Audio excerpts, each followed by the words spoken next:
Alright guys, welcome to another beer review, and today we've got another beer from Sadlers, and this is the Hop Bomb, which I think costs about £1.29 from Home and Bargains. And yeah, I actually had a nice little haul of beers today, because now I'm back in England for a little bit. My main intention was to buy some beers from the big, the more hyped up UK craft brewers like your Cloudwaters, your Thornbridge, like Brewed by Numbers, that sort of thing. But I ended up actually having quite an impressive little haul in both Tesco's and Marks and Spencer's. So I probably will still end up buying a little bit more beer and probably end up taking a good chunk with me back as well to Germany. But yeah, I thought I'd make the most of the time that I've got here, and I should actually right now be putting the food shopping away, but I wanted to do a beer review. So yeah, Sadler's Hop Bomb, which is an American pale ale brewed with Amarillo and citra hops. A sweet malt base is lifted by a powerful hop character. And food matching is perfect with chicken dishes, barbecue meats and Indian cuisine, and cookery tip, beer and honey glazed chicken, Welsh rarebit or chili. Tell you what, beer and honey glazed chicken sounds absolutely glorious.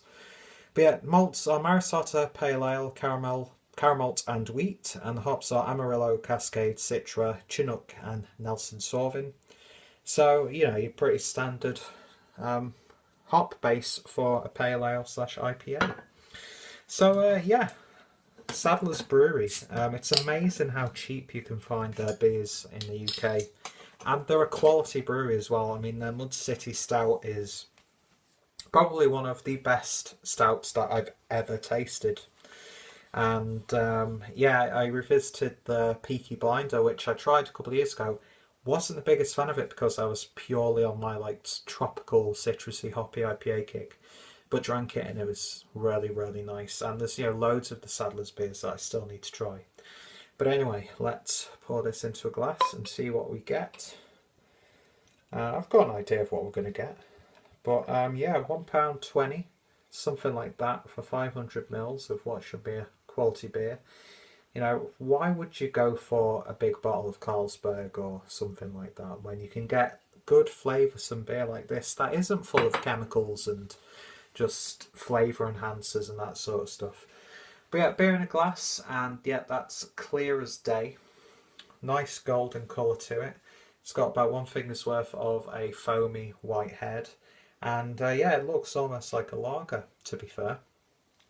But, who cares? Let's give it a smell, see what we get. Well, I'm definitely getting the Amarillo and Citra hops. Definitely that Citra hop.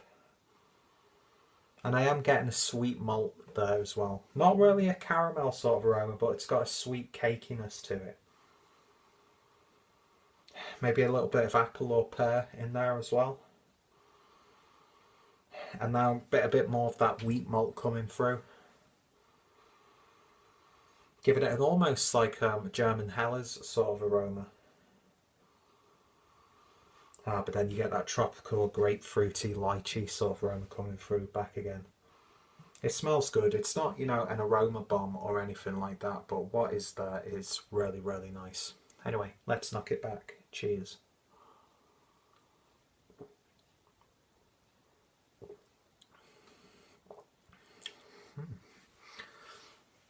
That's so crisp. So crisp. Got that nice carbonation, which is, it's not harsh, but it's not exactly a gentle carbonation. And right away I'm getting that bitterness. I'm not sure what the IBU count on this is, not too sure if it's on the actual beer itself. By the way, the beer is 5% ABV. But yeah, real big hit of Citra hop there.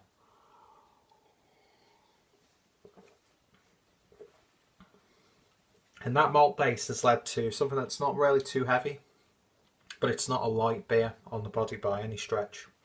Just that nice balance of what you'd want in a sort of crisp, slightly zesty, nicely bittered, British, American style pale ale. And I tell you what, for the 500 mils, you know, this is definitely one that I should, I'd recommend Christian Bruber or Swig and Steve to do on the Bargain Beer Show, because that is a really solid little beer. Not overly hoppy, don't get me wrong, but the hoppiness is there. If you're a hop head, there are probably better options for you. But if you want a nice, slightly hoppy, slightly malty, crisp, refreshing, thirst quenching pale ale that's going to taste good, then this is highly, highly recommended. And yeah, Sadler's Hop Bomb. I wouldn't necessarily say it is a hop bomb, but it's definitely, you know, got a nice hop character to it. Not too harsh. And even if you're not a fan of like pale ales or IPAs because of the bitterness, you might actually want to stay clear of this because the bitterness is quite sharp, especially on the back end. But it's nice, and yeah, not a bad beer by any stretch. So in terms of a rating, that's definitely a 7.5 out of 10 from me. Maybe with a little bit more refined hop characteristics, it could get a few more points. But I'm not complaining. For the price that you pay for it, you know, it's one of those things. If you pay that and it's a hot day, it's a 10 out of 10 beer. But if you compare it to other pale ales of its ilk, then it doesn't live up to most of them. But there are a hell of a lot worse examples of this style done in the same way out there here in the UK. But yeah, Sadler's, another solid brew. So if you've tried this beer, I'd love to hear your thoughts and opinions. What's your favourite Sadler's beer, that sort of thing. Check out my British craft beer playlist down below. And yeah, thank you guys for watching. Like, comment, subscribe, and I hope you will join me for my next beer review. Cheers, guys.